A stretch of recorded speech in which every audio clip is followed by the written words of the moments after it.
So I'm going to read a little bit about the armor of the dark art. It's the floating variety.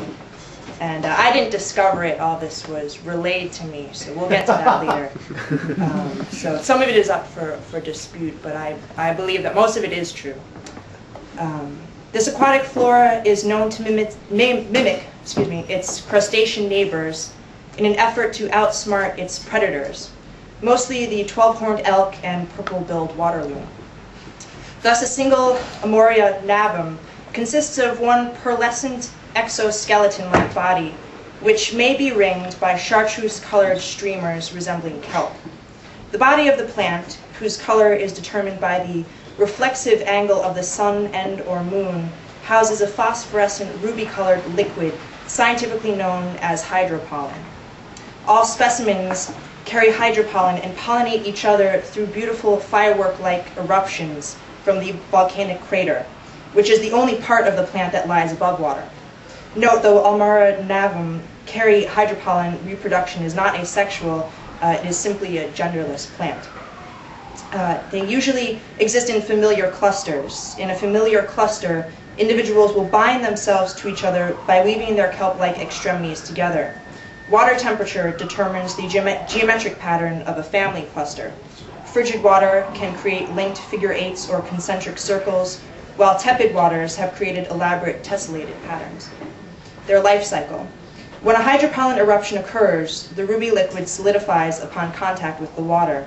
The pollen globules then float on the water's surface until they attach themselves to an exoskeleton and germination begins.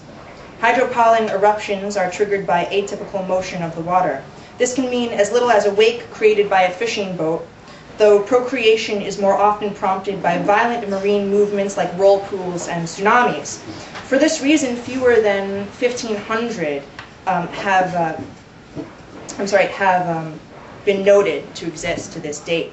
The plant's average lifespan does, however, make up for its scarcity. The length of a specimen's leafy appendages determines its age. Therefore, they can grow to be 23 feet long, roughly denoting a growth period of 912 years. Now, the most interesting part of this plant, I think, is how it was discovered, and that's what was relayed to me on a deathbed, if you will. Details of the plant's discovery by a Westerner were revealed to me by great-grandfather Ronald Slavensky, a showbiz man turned amateur botanist. It was early spring 1926. My great-grandfather's ventriloquism act had been booked at a small hunting lodge inexplicably on the shore of Lake Kogsfjord, Nur, affectionately referred to as the dark blue heart of Mongolia by locals.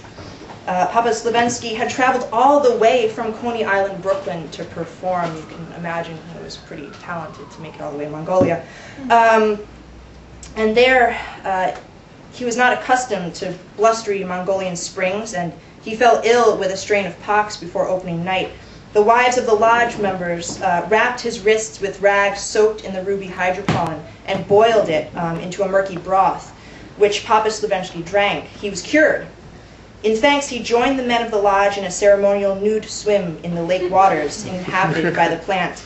Before returning to the United States, Papa Slavensky attended a village wedding. Members of the bride's family wore tall headdresses made from the plant as a good luck talisman. In century-old practice, plant remains that had washed up on the shore of Kogsfjord Nur were harvested by the groom and constructed into headpieces of palatial scale by his siblings.